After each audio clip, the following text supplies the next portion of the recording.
creo que es importante sonar la voz de alarma. A mí no me gusta asustar a la gente, pero que cunda el pánico porque esta persona ha presionado el botón de alarma. Hacía mucho que tenía ganas de volver a subir un vídeo del exportavoz de Vox en el Congreso de los Diputados, Iván Espinosa de los Monteros, después de su salida de la política el pasado mes de agosto. Y es que Iván ha participado en una charla en la Fundación Universitaria Española, titulada "Eso en mi país tampoco podía pasar". Esto que no podía pasar es que el comunismo llegará a países como Venezuela o Cuba, destrozando sociedades prósperas y bastante ricas. A Iván le han acompañado en esta charla dos periodistas exiliados, uno cubano, Antonio Guedes, y uno venezolano, Miguel Enrique Otero.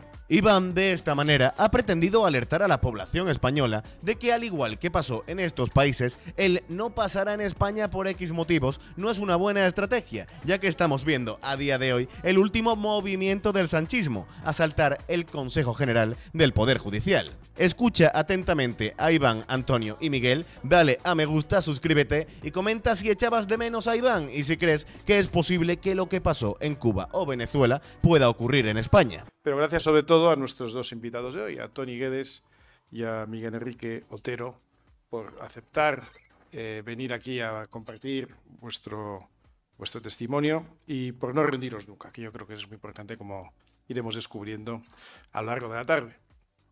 Creo que es importante sonar la voz de alarma y esta tarde veremos si hay o no hay paralelismos y en qué se parece y en qué no se parece lo que está pasando hoy en España con lo que ha pasado en otros países antes. Pero yo siempre me acuerdo de la anécdota que me contaba mi suegro, que era hispano-cubano, y me hablaba siempre de una familia de origen judío, pongamos que se llamaban los Cohen, que salía de Rusia. Y cuando salía de Rusia, en el año 17, porque había hecho cierta fortuna, pero con la llegada de los bolcheviques, pues tuvieron que salir de ahí, vinieron a España, que es donde les conoció, y entonces aquí, empezando de cero, volvieron a prosperar, tardaron más o menos 20 años, pero claro, con la llegada de la República y de la guerra civil, pues también tuvieron que salir y volver a empezar, y se fueron a donde ellos pensaban que podían volver a prosperar y decidieron irse a Cuba. Y entonces en Cuba coincidieron con mi suegro, donde tardaron otros 20 o 20 y pocos años en prosperar, entre el 37 o el 38 y el 59, y cuando ya se habían vuelto a poner en pie y empezaban a gozar del beneficio de su actividad, pues en el 59 llega la Revolución Cubana y vuelven a salir, y ya cuando salían, mi suegro le dice: oye, decidme dónde vais para ir yo para otro lado. Baste decir que fueron a Venezuela. Bien. Y lo cuento como anécdota porque mala suerte. Siempre decimos que en el país de uno, donde uno está, esas cosas no pueden pasar. Las cosas que hemos visto en otros países, aquí parece que no puede pasar. Se decía en Cuba que Cuba no es Rusia. En Cuba no puede pasar lo que pasó en Rusia porque Cuba está a pocas millas de los Cayos de Florida.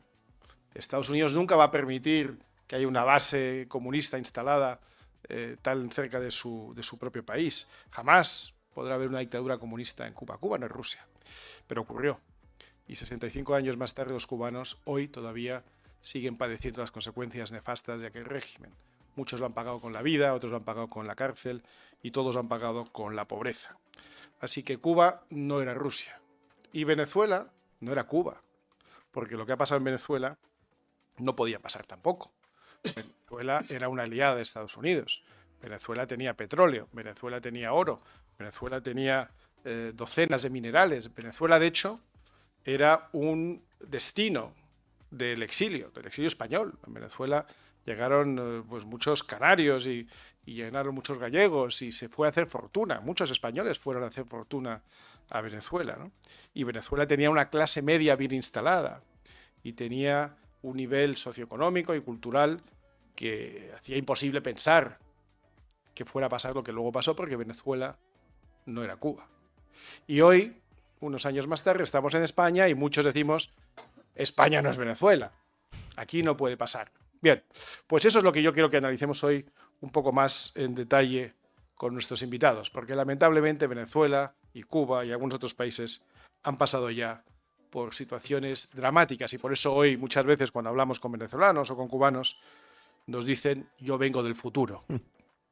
El conductor que Cabify, que me ha traído aquí, me decía, que es venezolano, que él nunca pensó, cuando salió de Venezuela hace 6 o 7 años, con 53 o 54 años de edad, que toda una vida trabajando y prosperando, donde ya se había sentado, donde ya se había comprado un apartamento en Venezuela que él cifraba en un valor de unos $700.000 y tenía un buen coche y tenía una buena vida, nunca pensó que él pudiera acabar siendo una víctima de un sistema político. Dice que tuvo la suerte de poder vender su apartamento, no en 700.000, sino en $50.000. El coche se olvidó de él, todas sus posesiones materiales se perdieron, viene a España y todavía está agradecido de poder sobrevivir como conductor de Uber o de Cabify. Es que imagínate por un momento que eso te pasa a ti, que el fruto de tu trabajo durante muchísimos años has formado una familia, te ha ido bien en la vida y que por culpa de una revolución comunista, socialista, te joden un país y te joden la vida y tienes que emigrar, exiliarte en otro continente, en otro país. Jamás pensó que le pudiera pasar a él también. Así que hoy ya sabemos que España no es Cuba, que Cuba no es Venezuela, o que España no es Venezuela, Venezuela no es Cuba. Pero hoy yo quiero tener una conversación con dos personas que nos pueden ilustrar un poco acerca de cómo ha sido el proceso, el deterioro paulatino de las instituciones. Primero, cronológicamente, primero en Cuba. Recordemos que estos dos periodistas que van a intervenir ahora mismo, uno venezolano y otro cubano, están exiliados aquí en España, para que después tu amigo socialista, tu amigo comunista, te diga que Cuba no es una dictadura y que Venezuela tampoco es una dictadura, para que después te lo digan. Y después en Venezuela. El principio es diferente, solo se puede producir cuando un líder mesiánico como este es como mínimo tolerado, pero a veces incluso recibido con entusiasmo por la clase media, por las élites, incluso intelectuales, periodísticas. Lo apuntabas antes también a las élites internacionales, pero la propia nación, es decir, las clases medias, los periodistas, los líderes de opinión, la intelectualidad del país. ¿Cómo es posible que un país, en el caso de Cuba, vamos a centrarnos ahora, Tony, un país como Cuba, avanzado para la época, o al menos con unas élites y unas clases medias avanzadas para la época, pudieran acoger con entusiasmo un caso, como tú dices, de un narcisista que además llega diciendo yo no soy comunista, pero que evidentemente en muy poco tiempo va demostrando que eso es exactamente lo que es? ¿Qué clase de responsabilidad o cuánta responsabilidad crees tú que tienen las élites del país por no haber sido capaces de pararlo o incluso por haberlo acogido con tanto entusiasmo? Mucha responsabilidad, pero previamente, efectivamente has mencionado que dijo que no era comunista. Él lo dijo en varias ocasiones. Y después, al cabo de los meses, dice, yo soy comunista, siempre lo he sido. ¿Cuándo decía verdad? ¿Antes o después? ¿A quién se parece? El que dice una cosa y después dice otra y que gobierna España. No pasó nada, cambió de criterio. Es decir, la manipulación, el engaño, la mentira, eso es propio de los narcisistas. Esos son propios de los que tienen vocación caudillista. Esos son propios de los autócratas. Que no está hablando de Sánchez, está hablando de Fidel Castro. Sí. Entonces, en Cuba, ¿cómo es posible que la irracionalidad, no de la pobre gente que vivía miseramente, si le dieron y empezó a trabajar, no, de periodistas, de intelectuales, eso puede ocurrir en cualquier sitio del mundo.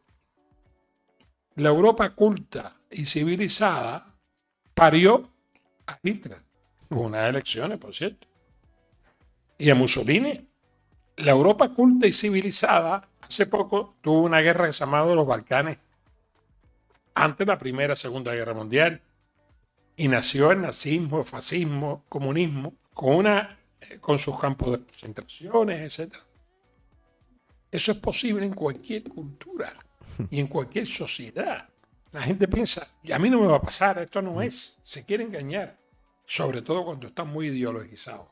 Este mensaje es muy importante porque la gran mayoría de españoles que vivimos con preocupación todo lo que hace nuestro gobierno, nuestro amado líder Pedro Sánchez, seguramente pensamos que eso es imposible que aquí en España pase, que eso pasa solo en Venezuela, que solo pasa en Cuba, países más pobres, pero es que Venezuela era un país rico. Argentina, fíjate cómo está Argentina, pues Argentina era de los países más ricos del mundo. Cuba era un país rico también. Y nos creemos porque estamos en Europa, que somos un país medio rico, ¿no? Pero comparado con el resto del mundo, pues somos un país rico. Pues creemos que es imposible que el comunismo o el socialismo llegue a nuestro país.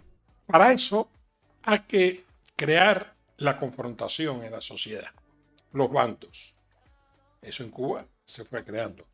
Los gusanos, primero eran los exbatistianos, después los gusanos, un enemigo externo, nunca la responsabilidad es de uno, el imperio yanqui, el embargo, que no bloqueo, cualquier cosa. Siempre pasa exactamente igual. Y la gente cree, me refiero a la gente, intelectuales, escritores, que eso no le va a pasar. ¿Os suena a estos enemigos de la izquierda ahora en España? El movimiento trampista, los ultraderechistas de Europa, los anarcocapitalistas como Milei. Esos enemigos contra los que la izquierda y el gobierno tiene que luchar y no puede permitir que llegue al gobierno a ninguna costa.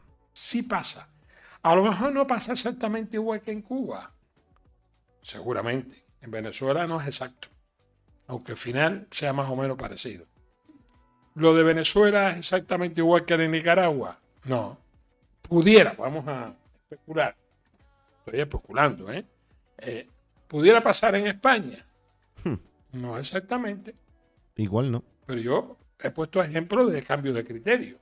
Hay otro hecho. Hace unos días, a mí me gusta leerlo todo. Yo estaba leyendo una carta de una persona muy conocida en España. Y cuando terminé el primer párrafo, dije, me he situado en julio del 59 en Cuba. ¿Qué pasó en julio del 59 en Cuba? Pues Fidel Castro era el jefe de las Fuerzas Armadas el primer día, de las armas, muy importante. El primer ministro Miró Cardona se va, porque ve que aquello va hacia el comunismo, que se está infiltrando, aunque la mayoría de la gente no lo veía y en el mundo menos, pues un poco dice que efectivamente aquello no le gustaba. Pues Fidel enseguida dijo, no, pero ¿cómo va a decir eso? Yo renuncio a ser primer ministro. Y renunció en unas horas de ser primer ministro. Renunció. Salió en el periódico Revolución.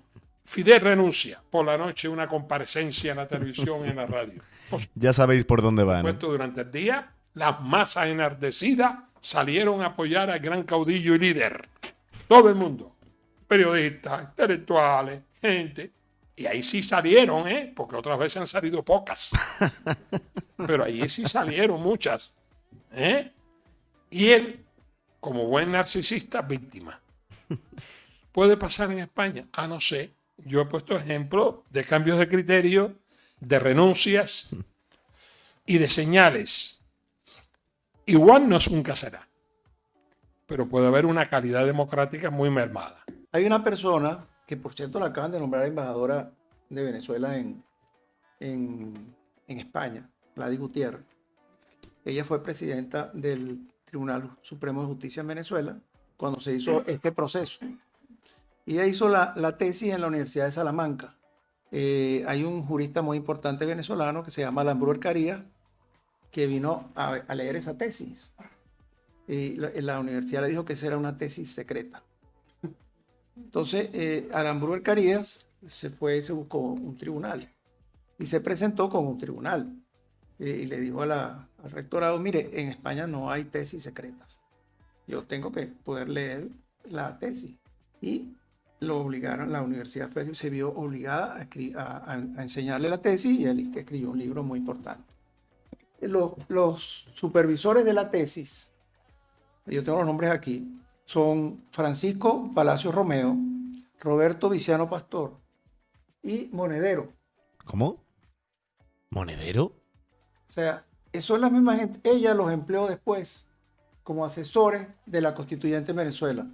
Y todos trabajaban en el CEPS, que es el organismo en el cual se fue denunciado por la prensa española, donde recibían los fondos que le entregaban a Podemos, porque cometieron el error en Venezuela, donde el dinero cual financiaban cualquier tipo de cosa lo hacían dinero en efectivo, ahí no hay control, todo es una caja negra, entonces, pero lo hicieron con dólares preferenciales, entonces está toda la documentación.